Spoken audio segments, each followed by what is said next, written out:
प्रधानमंत्री नरेंद्र मोदी ने कृषि अवसंरचना कोष के तहत 1 लाख करोड़ की वित्त पोषण सुविधा का किया शुभारंभ।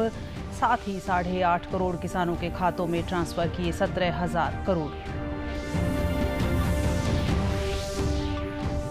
मुख्यमंत्री मनोहर लाल ने की फरीदाबाद पुलिस के दबंगई रोधी अभियान एंटी बुलिंग कैंपेन की शुरुआत। एनजीओ के साथ मिलकर दबंगई करने वालों की कराएंगे काउंसलिंग।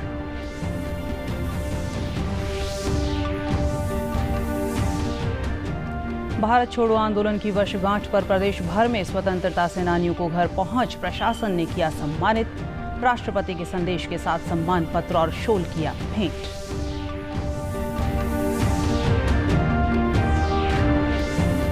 और लिंगानुपात में जींद जिले में हुई बढ़ोतरी। 857 से बढ़कर 938 पर पहुंचा आंकड़ा। 950 तक पहुंचाने में प्रशासन की तैयारी। नमस्कार, मैं रूपा महलावत। अब समाचार विस्तार से। प्रधानमंत्री नरेंद्र मोदी ने आज 8.5 करोड़ किसानों के खातों में 17,000 करोड़ रुपए ट्रांसफर किए। प्रधानमंत्री किसान सम्मान निधि योजना के तहत प्रति किसान को 2,000 रुपए की रकम दी जाती है। इसके साथ ही प्रधानमंत्री ने कृषि अवसंरचना कोष के तहत 1 लाख करोड़ रुपए की वित्त पोषण सुविधा का भी शुभारंभ किया। केंद्रीय कृषि और किसान कल्याण मंत्री नरेंद्र सिंह तोमर की मौजूदगी में वीडियो कॉन्फ्रेंसिंग के माध्यम से हुए कार्यक्रम में किसान सहकारी समितियों के साथ आम नागरिक भी शामिल हुए। इस अवसर पर प्रधानमंत्री ने एग्रीकल्चर इंफ्रास्ट्रक्चर फंड पर कहा कि योजना से किसान अपने स्तर पर गांव में भंडारण की आधुनिक सुविधा बना पाएंगे। फंड लॉन्च किया गया है, इससे किसान अपने स्तर पर भी गांवों में भंडारण की आधुनिक सुविधाएं बना पाएंगे। इस योजना से गांव में किसानों के समूहों को, किसान समितियों को, एफपीओ उनको वेयर हाउस बनाने के लिए, कोल्ड स्टोरेज बनाने के लिए, फूड प्रोसेसिंग के जुड़े उद्योग लगाने के लिए 1 लाख करोड़ रुपए की मदद मिलेगी। 1 लाख करोड़ रुपया इस काम को गति देने के लिए बहुत बड़ी ताकत है। प्रधानमंत्री ने कहा कि आत्मनिर्भर भारत मिशन के तहत देश के हर जिले में कृषि उद्योग के क्लस्टर बनाए जा रहे हैं। आत्मनिर्भर भारत अभियान के तहत हर जिले में मशहूर उत्पादकों के साथ देश और दुनिया के मार्केट तक पहुंचाने के लिए एक बड़ी योजना बनाई गई है। इसके तहत देश के अलग अलग जिलों में गांव के पास ही कृषि उद्योगों के क्लस्टर बनाए जा रहे हैं। प्रधानमंत्री ने कहा कि एक देश एक मंडी के जिस मिशन को लेकर बीते 7 साल से काम चल रहा था वो पूरा हो रहा है। पहले ई-लैंड के जरिए टेक्नोलॉजी आधारित बड़ी व्यवस्था बनाई गई। अब कानून बनाकर किसान को मंडी के दायरे से और मंडी के टैक्स के दायरे से मुक्त कर दिया गया है। प्रधानमंत्री ने कहा कि अभी तक लगभग 350 कृषि स्टार्टअप को मदद दी जा रही है। ये स्टार्टअप फूड प्रोसेसिंग से जुड़े हैं, साथ ही agriculture, intelligence, internet of things, खेती से जुड़े स्मार्ट उपकरण के निर्माण और रिन्यूएबल एनर्जी से भी जुड़े हुए हैं। खेती से जुड़े स्टार्टअप्स को प्रोत्साहित किया जा रहा है। अभी तक लगभग 350 कृषि स्टार्टअप्स को मदद दी जा रही है। ये startups food, particularly food processing से जुड़े हैं, artificial intelligence, internet of things, खेती से जुड़े स्मार्ट उपकरणों के निर्माण और रिन्यूएबल एनर्जी से जुड़े हैं। आत्मनिर्भर भारत को बढ़ावा देने के लिए आज रक्षा मंत्रालय ने बड़े पैमाने पर अपनी तैयारियों को लोगों के सामने रखा। आने वाले दिनों में विस्तार से और भी जानकारियां मिलती रहेंगी। आज रक्षा मंत्री राजनाथ सिंह ने एक के बाद एक कई ट्वीट में कहा कि प्रधानमंत्री के आह्वान पर आत्मनिर्भर भारत अभियान से प्रेरणा लेते हुए रक्षा मंत्रालय ने 101 वस्तुओं की सूची तैयार की है, जिनके आयात पर तय समय सीमा के बाद रोक लगा दी जाएगी, ताकि भारतीय रक्षा उद्योग को उन वस्तुओं के निर्माण का अवसर मिल सके। आयात नहीं करने से भारत की निर्माता कंपनियां अपने डिजाइन और विकास क्षमताओं के अनुसार रक्षा सामानों का निर्माण कर सकेंगी। राजनाथ सिंह ने कहा कि देश का रक्षा उद्योग सशस्त्र सेनाओं की जरूरतों की पूर्ति के लिए रक्षा अनुसंधान और विकास संगठन यानी DRDO की ओर से डिजाइन और विकसित की गई तकनीक भी अपना सकता है। हरियाणा के मुख्यमंत्री मनोहर लाल ने आज फरीदाबाद के इंस्टाग्राम, फेसबुक और ट्विटर पेज का अनावरण कर फरीदाबाद पुलिस के दबंगई रोधी अभियान एंटी बुलिंग कैंपेन की शुरुआत की। इसका मकसद हिंसक व्यवहार को बढ़ावा देने वाली समाज विरोधी गतिविधियों पर लगाम लगाना है। यह अभियान विशेष रूप से किशोरों को लक्षित रहेगा। इस अभियान के तहत लोगों को यूजर्स नेम @FBD पुलिस के साथ इंस्टाग्राम, फेसबुक और ट्विटर फॉलो करने के लिए प्रोत्साहित किया जाएगा। पुलिस यूथ एट रिस्क के साथ काम करने वाले गैर सरकारी संगठन की मदद से दबंगई करने वालों की काउंसलिंग करके फॉलो अप करेगी। एंटी बुलिंग कैंपेन उन श्रृंखलाओं में से एक है जिसके तहत खासकर किशोरों के लिए घातक अन्य मुद्दों जैसे ड्रग्स, जुआ और शराब की लत। इस पहल के माध्यम से किशोरों में सामाजिक कौशल व सहानुभूति विकसित करने और स्वैच्छिक रूप से कानून के पालन की भावना जगाने का काम किया जाएगा ताकि वे आगे चलकर जिम्मेदार नागरिक बन सकें। भारत छोड़ो आंदोलन की वर्षगांठ पर आज़ाद हिंद फौज के सिपाही रहे उमराव सिंह को आज सम्मानित किया गया। राष्ट्रपति रामनाथ कोविंद की ओर से भेजा गया सम्मान पत्र व शॉल रोहतक के SDM राकेश कुमार ने भेंट किया। SDM ने खुद रोहतक के निगाना गांव में जाकर स्वतंत्रता सेनानी को सम्मानित किया और राष्ट्रपति का संदेश दिया। इस अवसर पर 97 वर्षीय उमराव सिंह ने स्वतंत्रता आंदोलन से जुड़ी हुई यादें साझा की। उमराव सिंह रोहतक जिले के एकमात्र जीवित स्वतंत्रता सेनानी हैं। उमराव सिंह वर्ष 1940 में अंग्रेजों की फौज में भर्ती हुए थे।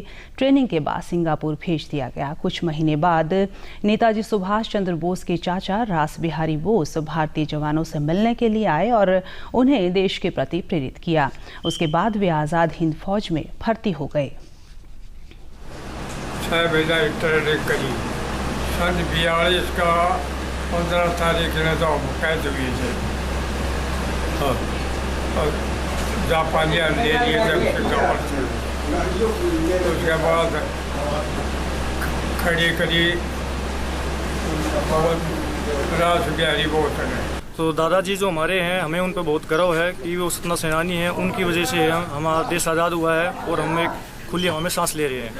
आज महामहिम राष्ट्रपति भारत की तरफ से 1 साल और अंगवस्त्रम भेजा गया था स्वतंत्रता सेनानी के लिए, जो आज हमने इनको प्रस्तुत किया और उनका आशीर्वाद लिया, क्योंकि उन्हीं लोगों के बदौलत हम आप जो ये खुली हवा में सांस ले रहे हैं, ये वही लोग हैं जिन्होंने एक स्वतंत्रता संग्राम में हिस्सा लेते हुए और हमें आज़ादी दिलवाई थी। फरीदाबाद जिले के गांव मचगर के एकमात्र जीवित स्वतंत्रता सेनानी 101 वर्षीय जगराम को आज बल्लभगढ़ की SDM बैलिना राणा ने उनके आवास पहुंचकर सम्मानित किया। इस मौके पर स्वतंत्रता सेनानी के परिजनों के अलावा गांव के सरपंच भी मौजूद रहे। गौरतलब है कि कोरोना महामारी के चलते इस बार सरकार की ओर से स्वतंत्रता सेनानियों को उनके घर पर जाकर ही सम्मानित किया जा रहा है। 1940 में आज़ाद हिंद फौज में शामिल हुए स्वतंत्रता सेनानी जगराम ने 1944 में 2 साल की जेल की सजा भी काटी थी और फिर 1947 में वह भारतीय फौज में जाट रेजिमेंट में शामिल हुए थे। SDM ने कहा कि आज हमारा सौभाग्य है कि उन्हें एक स्वतंत्रता सेनानी के घर पहुंचकर सम्मानित करने का मौका मिला है। एक बहुत बड़ा योगदान दिया है और फ्रीडम फाइटर रहे हैं। उनकी उम्र 101 साल है और आज सभी के लिए वो प्रेरणा का स्रोत है और हमारा ये सौभाग्य है कि हमने उनसे आज आशीर्वाद लिया और प्रेरणा ली कि हम भी अपने देश के लिए योगदान करें। उनका योगदान बहुत बड़ा है। इस अवसर पर स्वतंत्रता सेनानी जगराम के बेटे दलबीर सिंह ने बताया कि उनके पिताजी 1940 में आज़ाद हिंद फौज में शामिल हुए थे। 1947 में वह भारतीय सेना के जाट रेजिमेंट में शामिल हुए थे, जहां उन्होंने 15 साल देश की सेवा की। वो INA में भर्ती हुए थे। 44 में वो 2 साल जेल में भी रहे हैं जेल में रहने के बाद उन्होंने बहुत बुरे वक्त देखे हैं। वो इन्फेंट्री में थे, एजेटिव नायक, तो वो एंटी मिसाइल गन के जो जानकार थे। तो उनका आज भी जो डिस्चार्ज बुक में उनको बहुत मेडलों से सम्मानित किया गया है। स्वतंत्रता आंदोलन के सिपाही रहे महेंद्रगढ़ जिले के कनीना गांव निवासी प्रभाती लाल को आज भारत छोड़ो आंदोलन की जयंती पर भारत के राष्ट्रपति की तरफ से उपमंडल अधिकारी ने घर पहुंचकर सम्मानित किया। उपमंडल अधिकारी रणवीर सिंह ने कहा, स्वतंत्रता सेनानियों की बदौलत ही आज हमारा देश खुली हवा में सांस ले रहा है। वे हमारा गौरव हैं। और राष्ट्र को इन पर काफ़ी नाज है, गर्व है, और जो कुछ भी आज हमारा देश है इन्हीं की दिए हुए दिनों की वजह से आगे बढ़ पा रहा है और विकास के नई नई बार जो है वो लिखी जा रही है। इस अवसर पर स्वतंत्रता सेनानी प्रभाती लाल की पत्नी बदामू देवी ने बताया कि उनके पति की याददाश्त कुछ कमज़ोर हो गई है। जब से वे ठीक थे तो उन्हें बताते थे कि स्वतंत्रता आंदोलन में भाग लेने पर अंग्रेजी हुकूमत ने गिरफ्तार कर नाभा जेल में डाल दिया था। जेल से रिहा कर देने के बाद भी उनके घर, पशु तथा ज़मीन को अंग्रेज़ों ने नीलाम कर दिया था ताकि वे स्वतंत्रता आंदोलन से दूर हट जाएं। वे नेताजी सुभाष चंद्र बोस के आदेशों का पालन करते हुए देश की आज़ादी में अपना योगदान देते रहे। उन्हें ये बताई थी कि ना बागी जेल में लेगा और आज़ादी का झंडा दिखावे था, जब पकड़ के ना और ले जाए कर ना बागी जेल में हमने बंद कर दिया। फिर खाने के लिए मूली की सब्जी लूनी और जवा की रोटी ये देता, नहीं खाता तो मोदा घेर के जुत्ता थी, किलियाँ का जुत्ता थे गाँव था, बोलो खाओगा नहीं, आके हम डरता घेर देता उनका पीछा थे, खा ली हमको। फिर क्या था वो आज़ादी, फिर गाय गाय के जुत्ता थे, फिर मारता पीटता, ये बताया करता हमारा से। तो प्रधानमंत्री नरेंद्र मोदी द्वारा शुरू किए गए बेटी बचाओ बेटी पढ़ाओ अभियान के जींद जिले में सकारात्मक परिणाम मिल रहे हैं। जींद का लिंगानुपात जो 2015 में 857 था, बढ़कर 938 पर पहुंच गया है। जिला जींद के उप सिविल सर्जन एवं पीएनडीटी एक्ट के नोडल अधिकारी डॉक्टर प्रभुदयाल ने बताया कि प्रधानमंत्री की अपील के बाद आमजन में काफ़ी जागरूकता आई और उसी का परिणाम है कि आज हमारा जिला लिंगानुपात में बेहतर पायदान पर है। हमारा प्रयास है कि हम इस आंकड़े को 950 तक लेकर जाएं। उप सिविल सर्जन ने बताया कि हरियाणा सरकार द्वारा भी लिंगानुपात को सुधारने के लिए बेहतर कदम उठाए जा रहे हैं। 5000 से ऊपर की आबादी के गांव में बेहतर लिंगानुपात आने पर गांव की ऐसी 3 छात्राओं को 1,50,000 रुपए की राशि दी जाती है जिन्होंने 10वीं कक्षा में मेरिट प्राप्त की हो। जागरूकता के लिए 10वीं से 12वीं की छात्राओं को भी स्कूलों में जाकर स्वास्थ्य विभाग शिविर लगाकर जागरूक कर रहा है। प्रदेश की जागरूक महिलाओं का कहना है कि इस अभियान से महिलाओं के साथ साथ आमजन में काफ़ी जागरूकता आई है, जिसका परिणाम हमारे सामने है कि हमारे जिले का लिंगानुपात लगातार बेहतरी की ओर बढ़ रहा है। और इसमें हमें कई काम करने पड़े, जैसे जो लिंग की गर्भ में जांच करने वाले अल्ट्रासाउंड सेंटर्स हैं उनके ऊपर हमने नज़रें अपनी कड़ी की। हम कोशिश करेंगे कि हमारी जो सेक्स रेशो है 950 या इससे ऊपर चली जाए। लिंगानुपात के बारे में हम यही कहना चाहते हैं कि जब से मोदी जी की सरकार आई है तब से लेकर अब तक लिंगानुपात में जो बढ़ोतरी हुई है उनका श्रेय हम मोदी जी को ही देना चाहते हैं।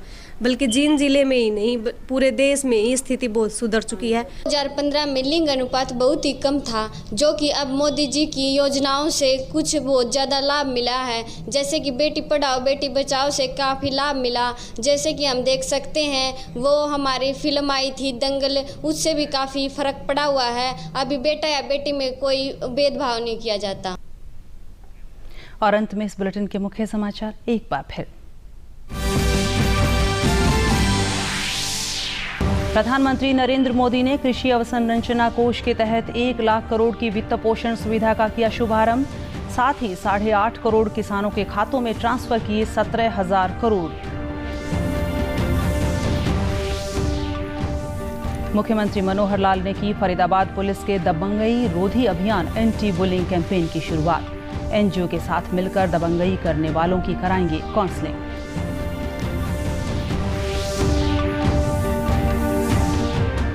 भारत छोड़ो आंदोलन की वर्षगांठ पर प्रदेश भर में स्वतंत्रता सेनानियों को घर पहुंच प्रशासन ने किया सम्मानित।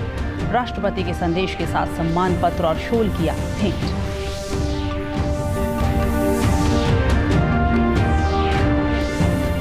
और लिंगानुपात में जींद जिले में हुई बढ़ोतरी, 857 से बढ़कर 938 पर पहुंचा आंकड़ा।